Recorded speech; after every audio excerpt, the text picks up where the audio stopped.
jàmbaar ñu ngi lay nuyu. ñu ngi lay siyaar bu wér sëñ bi. tey ñu nemmeeku taw bu méttee métti fii ci Ndakaaru nan nga jàngatee taw bi. waaw taw bi moom yàlla moo ko moom quoi kenn moomu ko saa yu ko soobee la koy def xam nga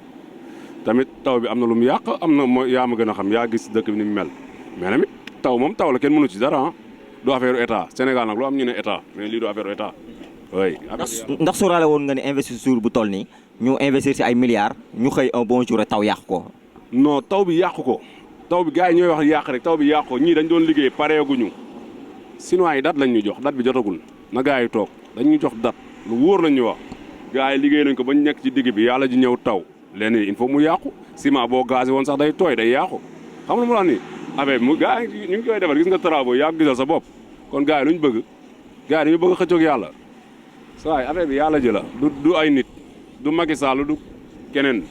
yàlla jëla nañ bàyyi nit ñi ñu liggéey Sénégalais moo bëgg lu yomb nañ xëy te bàyyi fen yi Macky Sall mu ngi liggéey tëj rek lañ koy konam jàpp ni tëj mais liggéey mu ngi koy def man fayuma weer man sama xëyu bopp laa yor Macky Sall man li jëndiwuma ko moto bii maa ko moom ay millions lay jar mais mu ngi liggéey nañ bàyyi jàmbur. mais dañoo gis ni Dakar fi inondé dafa bëri. waaw fi inondé dafa bëri mais yàlla ji la ñuy waxal loolu moom yàlla nga pose question boobu moom yàllaa ko moom ndoxu jàmbur moo ko wàccee kenn mun ci dara. mais état bi dafa jëloon ay milliards def ko ci li nga xam ne moom mooy taw bi def ko ci inondation mais ba ñu gisee ni tey taw bi daal di gàllankoor lu bëree tey yow en tant que citoyen tey gis-gis nan la mooy sa gis-gis par rapport ak loolu. waaw xam nga man sama gis-gis moom du ci lenn parce que tamit yàllaa moom ndoxam moo xool heure bu ko arrangé mu wàccee na ko am na lu mu yàq chaque nawet nag nii la gars yi wax chaque nawet nii la il faut que am lu yàqu mais yàlla moom saay question boobu moom papay Macky Sall sax mënu ci dara yàlla moo wàccee ndoxam lu ko neex lay def yàlla ji moom xoolal da ngay yàlla ay ci fóotu mbuur da ngay fóot ba weer ba pare mu taw ci kawam kenn mënu ci dara loolu yàlla la kenn mënu ci dara amul beneen question boo xam ne kii saay yàllaa ko def waaw. sëñ bi ñu ngi lay nuyu ñu bàyyi la nga nuyoog Sénégal wax yaay kan. ok man maa ngi présenté wu maa ngi tudd Edmond Diatta dëkkee fii parcelle unité 17 sànq dama wàcc fenn liggéey xam nga ma toog lu mot presque 1 heure de temps ak lu ci tegu ma laaj la xew fii ñu ne ma noo oto amul. ma laaj li leen waral mu ne ma am na lu yàqu fii si kaw pont bi moom la ñoo xool ba xam en fait lan moo waral loolu noonu. d'accord tey ba nga yeewoo da ngaa nemmeeku taw wala da ngaa xëy taw bi wàcc sa kaw nan nga jàngatee taw bi. bi ma yeewoo tey presque man maa ngi yeewoo 6h30 ma bëgg a dem sangu ma gis en fait ay tokk yooyu noonu ma insisté dem liggéey mais du coup bi ma demee fee ma woo sama benn en fait copain bi ma bëggal néeg mu ne ma foofu noonu dafa inondé. mais du coup ma ne ko après si ma wàccee ma dem xool li fa nag mu woo ma mu ne ma ñu ngi inondé ma ne ko non loolu warul mën a am parce que dañuy fay suñu location waruñu mën a am en fait problème inondation mais en fait li ma gën a jaaxal trop si Sénégal ñun fii waaw en fait ñun Sénégal lañu am fii mooy suñu capitale waruñu mën a am en fait problème inondation leneen la ñu mën a lijjante mbir mu xëy wala leneen mais dama xam ne état bi buñ état Sénégal liggéeyul. leneen lañ nag def mais lu dul ay affaires yu demee noonu jaaxal na ma trop te Macky Sall nag ñu ngi koy lancé benn appel élection bii nii bi ñu dugg nii Macky Sall nañu abal xoolal ma lii xaalis bu wër lañu sandi fii nii boo paree xam nga 2 jours sax ay millions sandi ay milliards sax laa mën a tuddee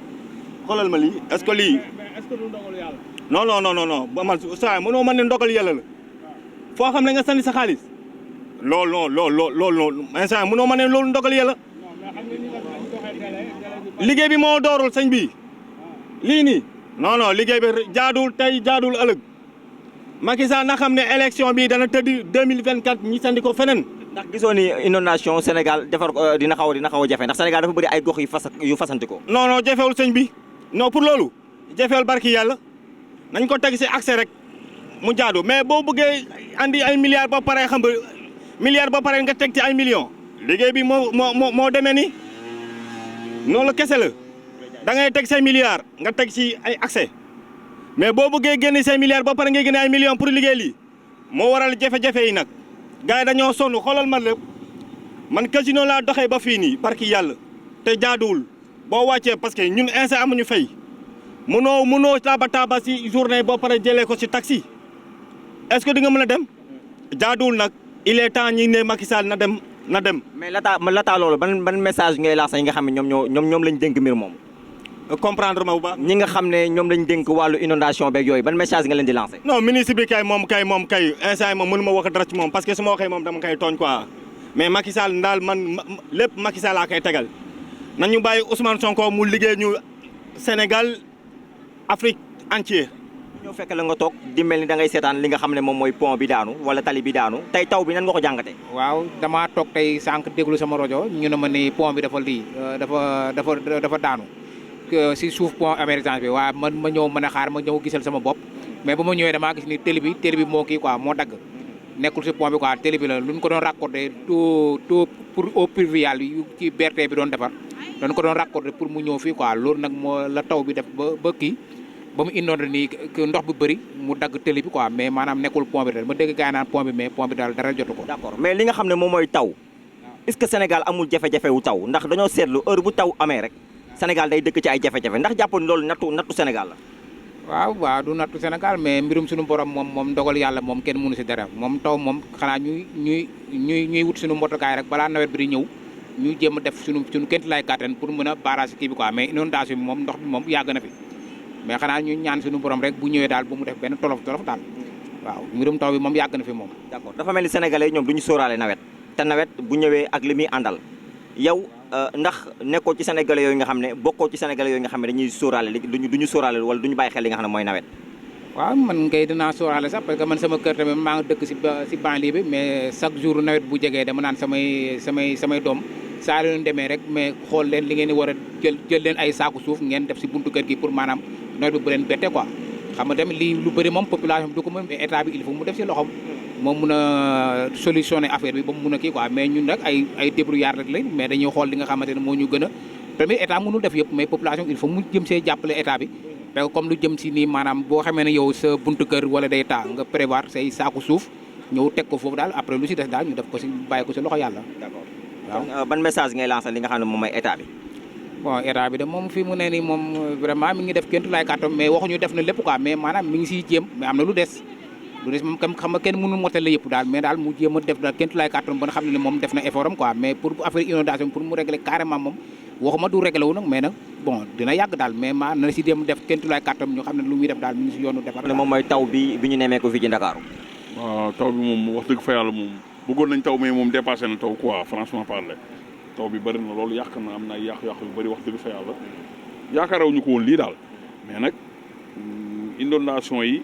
canalisation yi moo war a jiitu travaux ci Sénégal ñun loolu moo ñu xaw a tardel maanaam ñun canalisation lañu waroon njëkk a jiital que par rapport ak dëkkuwaay mais ñun dëkkuwaay lañu jiital avant canalisation moo tax lu ñu tawax ba pare après dañuy tëj di yàqaat tey lii nii maara détail yi sant nañ yàlla ba musiba amul comme lii gis nañ ko ñëpp ko gisandoo travaux yi lii maanaam boo xool liggéey bi des na dañuy waxante dëgg quoi Sénégal nañ bàyyi naxante bi ñun mënuñu dëkk ñun chaque année ñu débloqué ay milliards na ci inondation bi buñ paree duñ gis dara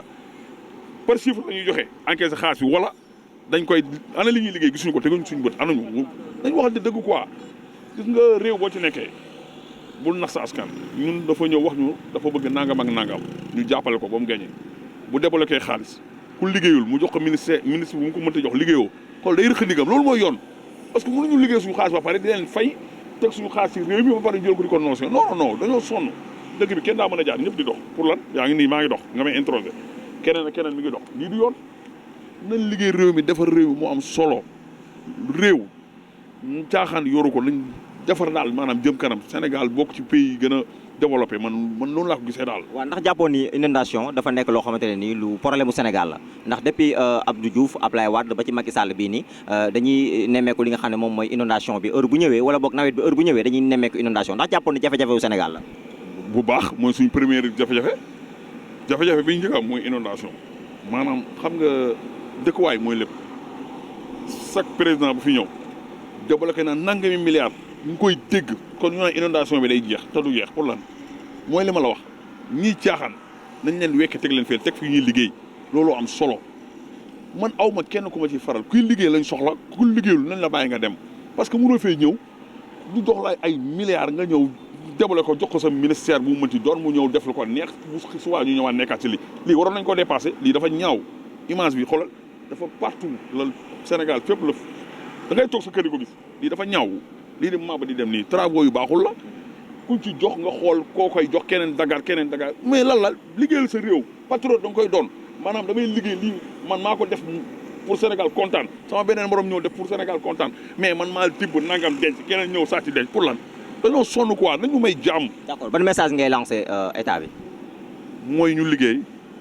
lu bari wax tuuti jëf lu bari bàyyi caaxaan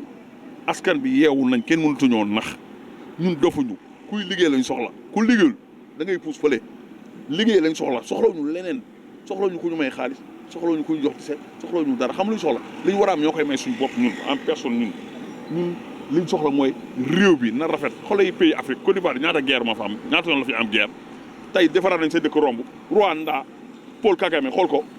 moom mujjee ñëw ci président yi xool dëkk mel ñun ñëw bu ñëwee jàpp ñu duñu nax rek ah pour lan ba kañ maanaam dafa ñaaw Sénégal dafa war a bokk ci premier pays yi nga xamante ci Afrique li ñu leen di lim mooy yoon dañ cee war a bokk ñun parce que ñun am nañ gëm-gëm bi doon nañ ay gaynde gi réewum gaynde la ñuy wooye ñun Sénégal jom bu dee fii la fekk baax fu ñu dem nañ ñuy naw kon ndeysaan nga la waay suñu président Macky yow laay waxal fexeel nga xoolaat sa bopp xoolaat sa taxawaay xoolaat sa gouvernement xoolaat sa toogin man du ma ne yow la de yaa ngi am pasteefu liggéey mais ku deful lu loolu rëqal ligam message boobu laay joxe man waaw. 700 milliards de francs alors que actuellement il y a rien. soo gisee fii dëkk bi yëpp inondé.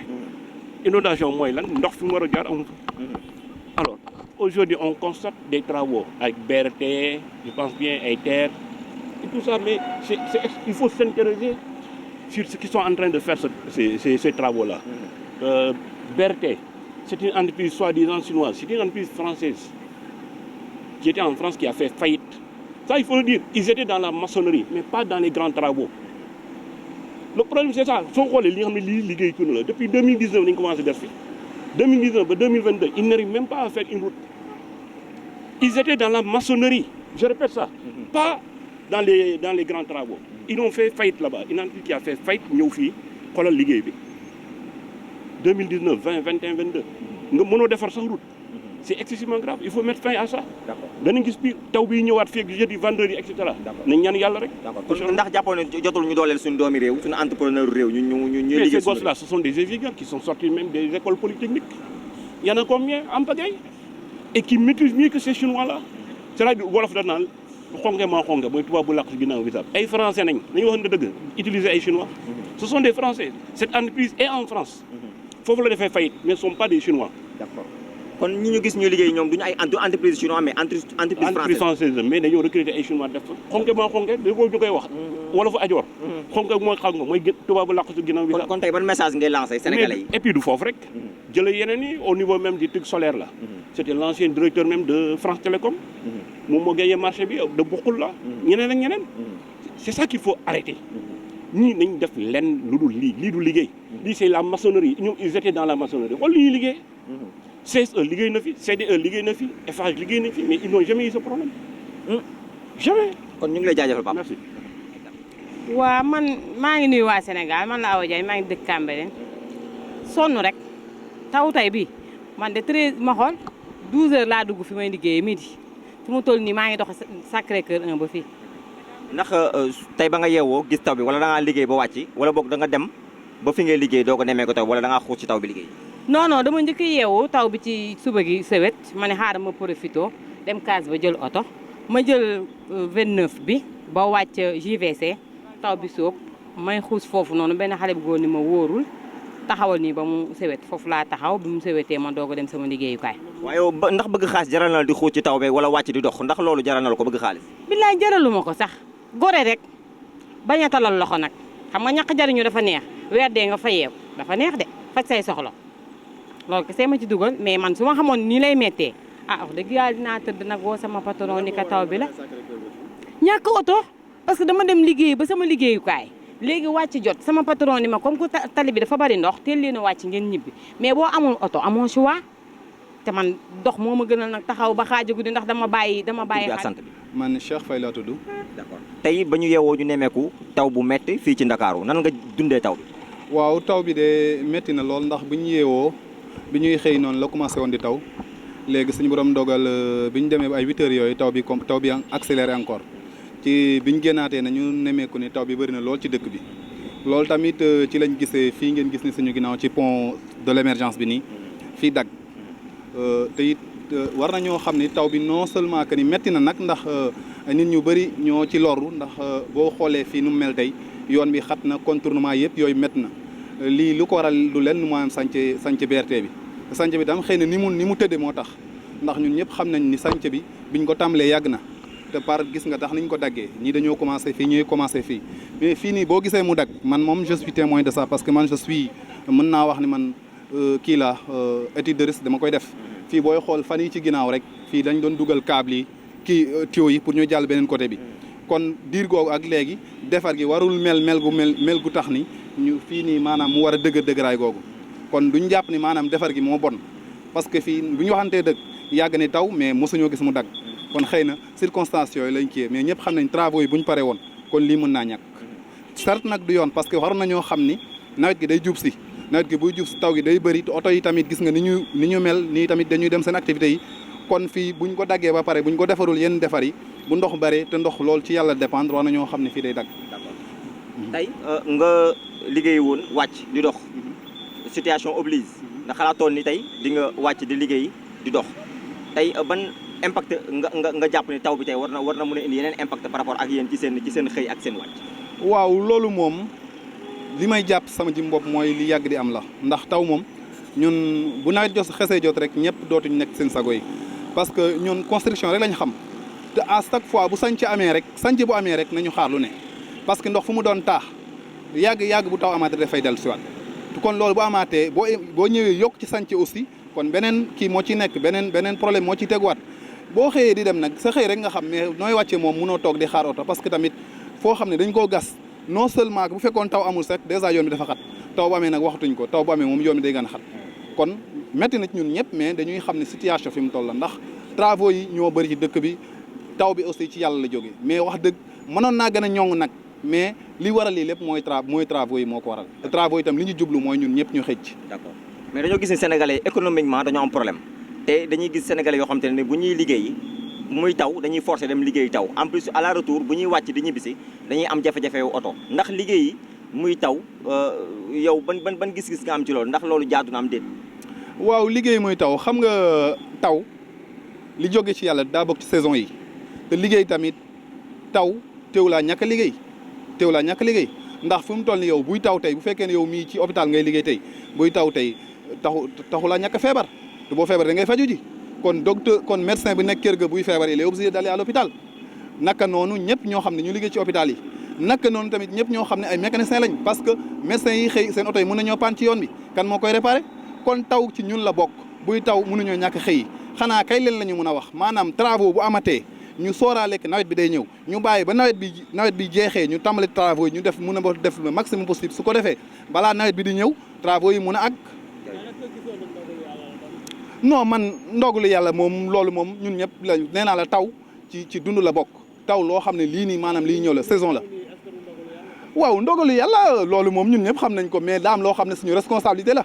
li ma bëgg a wax foofu mooy biñ ko defaree ba pare war nañoo xam que ni lii day risque la risque moom danger mën naa ñëw comme mën naa bañ a ñëw rek ndax bu fekkee ni dañ koo defaroon ñu xalaat ni lii mosul dag mais ndox yu bare day dag dans ce cas kon lii mën naa bañ a xew mais mënoon naa ñàkk a demee ni aussi parce que bu tawee bu yemoon bu nekkoon taw boo xam ne bëriwul bëriwaay googu tamit kon lii du am. tey boo amoon solution koy joxe fan lay doon. solution bi may joxe moom pour l'instant lu lenn maanaam ni ñu ko defaree nii ñu fexe bu ñu paree ci kii tuyaux yi ñu dugal nii ñu jéem a dégalaat kii bi ñu jéem a tegaraat kii goudron bu doy ak béton bi ñu defaraat ko ba mu jéem a ñoŋ après ñu tabax à côté yi pour l'instant en attendant que travaux yi pare man de loolu mooy sama xalaat. nga nuyoo wax yaay kan. waaleykum salaam sëñ bi. man la Pape Ousmane Diante plus connu sous le nom de Diante Dioula bu madame Mbacké voilà muy may doomu Padois dëkk Padois nag voilà. tey nga yeewu ñu nemmeeku taw bu metti fii ci Dakar nan nga dundee taw bi. taw bi comme d'habitude chaque année nii la dañoo nekk fii au Sénégal ñu ne dañoo am benn nguur gu ànd en réalité liggéeyul dara lu mel le pont de l'émergence pont Sénégal 92 ñu tuddee ko pont de l'émergence ñi investir ay milliards. taw bi ñëw ñii xoolee taw bi di ñëw di dagg pont bi di dagg tali bi carrément kenn mënul jàll vraiment en réalité dafa naxari xool. d'accord ndax jàppoon li ndogalu yàlla la. non ndogal yàlla mais ndogal yàlla mu ngi ci mais boo xam nga bu ñu xasee ba ne ndogal yàlla rek dañuy tëj parenthèse yi mais comme se dit la vérité nguur gi moo liggéeyul bu ñu wax si inondation ren lay gën a tar encore le temps que ñuy jël seen campagne seen politique di jël suñu xaalis di ko investir si naka sul noonu dañuy war a liggéey baa ngi fi lu ñu war a liggéey mais liggéeyuñu ko lii dëgg du yoon ndogal yàlla mu ngi ci mais ñoom ñoo liggéeyul. mais bu ñu sukkandikoo si ñoom si lu ñu wax parce que délai chantier bi jeexagul délai chantier bi jeexagul ba ñu mën a livré donc lu ci mënti am tamit bon ñoom mën nañ ko réparer aussi. bon délai chantier bi jeexagul parce que chantier bu nga xam ne nga gas Dakar de Guédiawaye ba ville bëgg ku doog avant 2024 yow nga pare si chantier bi quelque soit pour ay kii quoi yootu am na lu muy yootu te du ko fi am moo waral lii yëpp ñun que ça soit Patte d'Oie que ça soit tout Dakar booy génne sa embouteillage bi dafa métti ndox bi ñëw instant bi lu ñuy souffrir pendant ces 9 ans qu'il avait fait ici lu ñuy souffrir ren ji vacances bi duñu ko mos a souffrir parce que fépp la gas amoo fay jàll fépp inondé fépp à cause de son travaux là. yow par rapport ak taw bi nga xam ne moom lañu fi nemmeeku tey ndax gisoo ni Sénégal dafa am problème inondation non du question Sénégal moo am problème inondation boo bëggee xam loolu demal la Casamance naturelle doo fa gis inondation suuf dafa baax demal au centre du pays non mais Dakar c'est la capitale ñëpp a fi ñëw yaa l'exode rural dafa fees dafa kii mais en réalité tamit nguur gi moo liggéeyul nguur gi quel que soit alpha moo liggéeyul mais incha allah nguur bu ci ñëwaat ñooy koy ñaan mu liggéey te xam nañ ku muy doon incha allah mu sell mi lay doon. yow en tant que citoyen tey ban solution nga war a mën a jox état bi par rapport buñ ko exercer peut-être inondation ci Sénégal dina xaw a wàññeeku. maanaam ñi bàyyi di caaxaane suñu xaalis jël suñu xaalis di ko suñu naka sudul noonu non ñu jël xaalis bi def ko fu ñu ko war a def inondation depuis Macky Sall bu ñëwee en 2012 ba tey inondation mu ñu am il n'a pas trouvé de solution pour l'inondation état moo liggéeyul léegi nag incha allah benn conseil laay wax mooy population bi nañ am suñu fulla ak suñu fayda jël suñu carte d'électeur dem voter pour président Ousmane Sonko incha allah 2024 mu liggéey Sénégal jëm ci kanam merci. c'est bon. sëñ bi ñu ngi lay nuyu. waaye sant bu baax. tey est-ce que mën nañu xam sa tur ak sa sant.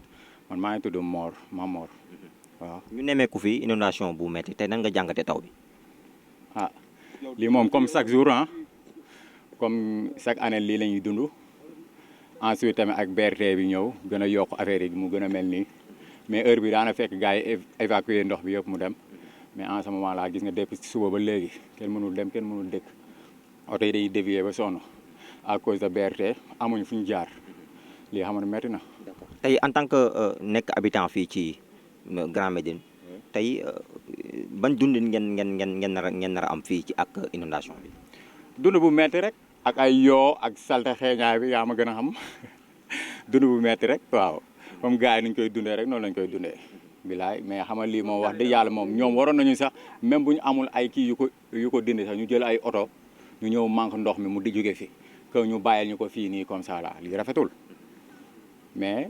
Sénégal lañ nekk yaa ma gën a xam. d'accord ndax am ngeen yaakaar ni d'ici fan yi néew ndox mi na fi jóge. loolu la ñuy ñaan yàlla loolu la ñuy ñaan yàlla ndox bi jógee fi oto yi mën a jàll comme il faut gis nga ñii ñëpp ay passager lañ ba di doxee fële ba parcelle di ñibbi xam nga loolu tamit naa su rafetul tamit. d'accord ñu gis ni lii mooy première taw Ndakaaru ba nawet bi tàmbalee ak léegi mu des ay yeneen taw incha allah tey lan ngeen di xaar tey ak travaux yi nga xam ne moom moo fi nekk. dañuy ñaan yàlla pour l'instant nii moom dañuy ñaan yàlla ji téye taw bi tuuti quoi parce que lii yaakaar naa bëgg si dóoraatee sa waa ji dina métti si population yi bu baax a baax ñun ñu ngi dëkk fii affaire yu sonaluñu mais bu tawaatee moom mën naa ne comme suñu mbokku banlieue bi dina gën a métti si ñoom instant yi nii man fii lii du dara sax. barki alxuraan boo demoon côté Kër Massar côté Jaxaay côté ko yooyu mooy loolu bilaay dafa metti trop. yow lan mooy solution bi. solution mooy defar ay inondation yu baax mais ngay tabax tali te yow defoo kii ñu mën a jàll canalisation yi tamit ban ngeen amul benn njëriñ bu ñu defee fii mu mel ne panal te defuñu ay canalisation moog zéro ñoo yam heure bu tawee nii la mel. mais est-ce que nekkul moom lañ commencé nii pour yow. peut-être ak lii tuyaux yu ngande yi ñu gis mu ngi dalal suñu xel. xanaa bu ñu ko dugalee moom inondation war na fi mën a jóg à chaque fois ñuy tudd ay milliards et des milliards xamuñu fi milliards yi jaar nañ ko dugal si inondation yi nit ñi am jàmm.